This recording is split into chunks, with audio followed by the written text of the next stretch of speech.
araw sa ating mga kababayan na patuloy tumatangkilik sa R&M Home Care Limited.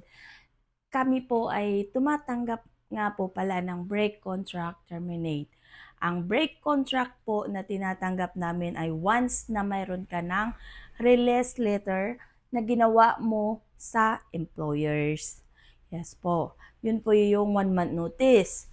Kung ikaw naman ay nag 1 month in lieu, ay hinihingi din po namin yung copy ng final wages ninyo.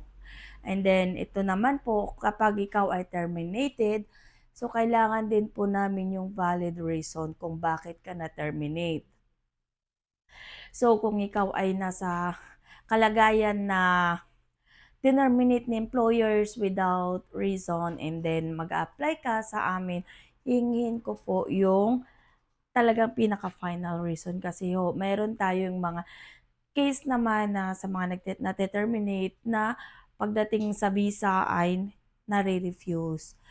Bakit nga ba sila nare-refuse sa visa ay regarding po sa mga nangyari sa kanila between her and employers. Siyempre, hindi natin malalaman yun kung ano yung pinaka punot dulo nito dahil nga sila ay may hindi nagawa na hindi maganda sa law ng Hong Kong. Nare-refuse ang visa sa pamamagitan ng money laundering, may case sila sa police station o kaya nag-thief sila, nagnakaw o kaya nagkuha sila ng isang bagay sa employers and then ni-report sa immigration. Kaya paalala sa ating mga kababayan na sana mag-ingat kayo na wag basta-basta kukuha ng gamit din sa mga employers and then para hindi kayo ma-terminate.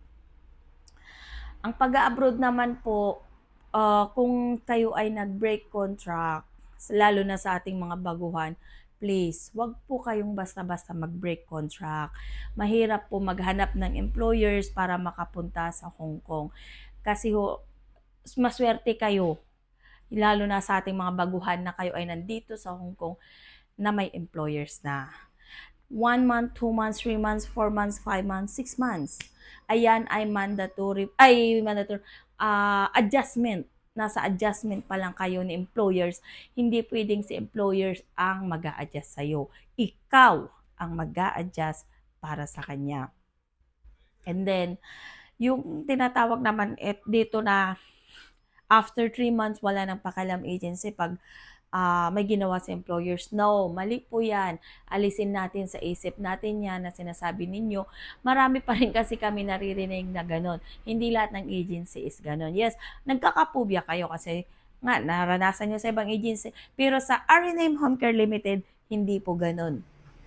Hawak kayo ng agency until end of your visa to employer. With your employer. So, sana bago kayo mag-break, wag mo na mag-break ng basta-basta, okay? Kung alam nyo nasa adjustment pa lang. So, thank you so much guys.